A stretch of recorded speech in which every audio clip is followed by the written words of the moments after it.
gente vê muitas pessoas atribuindo prazer na alimentação só quando comem aqueles alimentos que não são interessantes para a saúde, né? E aí, às vezes, elas ficam a semana inteira passando fome, só podendo comer uma coisinha para chegar sexta e comer aquela coisa que não faz bem.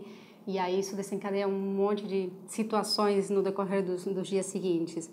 Então, como eu fui aprendendo a ter prazer em me alimentar corretamente no meu dia a dia, né? Até o título, que eu já estava pensando, como é que vai chamar a minha palestra, né? Depois de a gente ter conversado com a Mayra, assim, eu estava preparando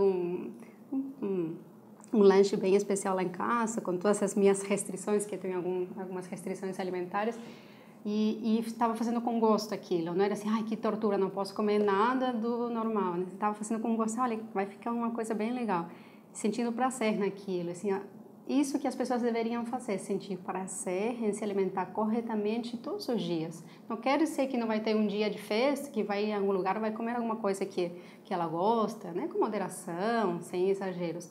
Mas que no dia a dia também sinta prazer em se alimentar corretamente. Comer aquilo que faz bem, aquilo que nutre, aquilo que é um alimento de verdade, não um produto industrializado, cheio de coisas que vão complicar a saúde, né? Na nutrição funcional, a gente tem que aplicar na própria vida, assim, não fica... Eu penso que muitas profissões, se todos puderem fazer isso, seria ótimo, né? Fazer primeiro consigo mesmo, com os mais próximos, para poder depois levar a outros, né? Se a gente não vivenciou aquilo, fica muito mais difícil ensinar, até explicar e até entender, porque a gente vê que muitas pessoas têm dificuldade mesmo e é natural, mudança de hábito, algo bastante difícil para a maior parte das pessoas. Tem algumas que não têm dificuldade nenhuma, mas tem outras que é muito difícil e por trás disso tem muitas questões, muitas histórias de vida também. Mas vivendo isso pessoalmente, a gente consegue passar de uma forma muito melhor, né? Fica mais fácil mesmo. Penso que é muito importante que as pessoas comecem a ouvir o próprio corpo, porque as pessoas às vezes se alimentam de forma errada, sabendo até que aquele alimento não é muito bom, aquele produto não é muito bom, mas se elas não se dão conta de o que elas vão sentindo naquele dia, nos dias seguintes, no organismo e até na parte psicológica também, de ficarem às vezes mais irritados, mais para baixo, em função de uma alimentação errada, que às vezes se repete todos os dias. Então, elas não conseguem relacionar aqueles sintomas com aquele alimento. Então, as pessoas que têm essa percepção do próprio corpo, conseguem identificar os sintomas, elas já vêm falando assim, olha, eu acho que tal alimento me faz mal. Quando eu como tal outro alimento, acontece isso, isso e isso. E a gente vai verificar para ver se é necessário retirar dos alimentos.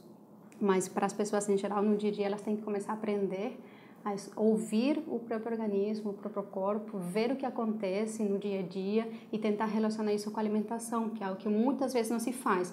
Tem os sintomas, você procura um remédio para acabar com o sintoma. E não se vê que na alimentação tem muito que pode ser feito, claro que os remédios serão necessários para as doenças, em muitos casos, mas muitas vezes com a alimentação tem sintomas que podem sumir numa alimentação adequada. Então a dica principal é começar a ouvir o próprio corpo, como é que a gente se sente no dia a dia com a alimentação que está tendo. E como isso reflete também no nosso entorno, né? Em casa, na família, o que eu estou comendo, o que eu estou dando para os meus filhos, para os meus familiares. Isso também é algo que a gente vê às vezes de forma até grave, né? Querendo agradar no paladar, sabendo que aquele produto não é bom para a saúde, mas só para ver aquela carinha feliz da criança comendo uma coisa gostosa, sem pensar que, na verdade, o que tem que ser proporcional é o melhor dos alimentos para essa criança se desenvolver como um adulto saudável, né? Fiz nutrição na Argentina, logo, né, na idade que a gente vai para a faculdade, e depois, quando me formei e vim morar aqui no Brasil, fiz mestrado na área de ciências dos alimentos e resolvi não encaminhar um doutorado, eu precisava ter um pouco de experiência, né, prática mesmo. E só que quando eu comecei a atender em consultório, com o que eu trouxe, né, da faculdade, do mestrado, via que os resultados não eram os esperados. Parecia que era uma base muito pequena para eu poder ajudar as pessoas como eu almejava, né? Eu fui fazer nutrição, um dos motivos, dentre outros, era ajudar as pessoas a ter uma qualidade de vida melhor através da alimentação. E aí, com o tempo, eu fiz algumas outras coisas no meio, eu trabalhei com ensino à distância, por ter mestrado também fui para a área acadêmica, até que eu conheci a nutrição funcional, que na época que conheci ainda era muito menos conhecida do que agora. E aí fui fazendo os cursos e fui me encantando, parecia que eu estava descobrindo a verdadeira nutrição, né?